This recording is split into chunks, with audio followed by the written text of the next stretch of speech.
السلام عليكم ورحمة الله وبركاته. جمعه مبارک، څلېرویشتم رمضان.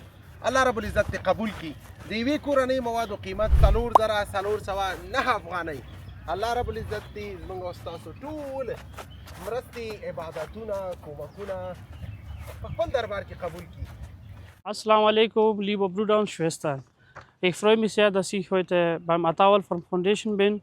Der Atawalfar Foundation helfen wirklich sehr arme Familien, Witwen und Waisen. Atawalfar Foundation heute verteilt Lebensmittel wie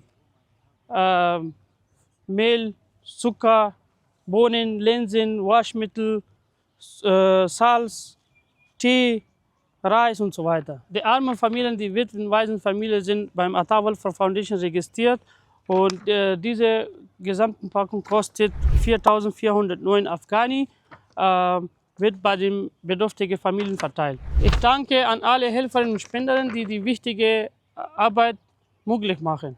Danke, welcome.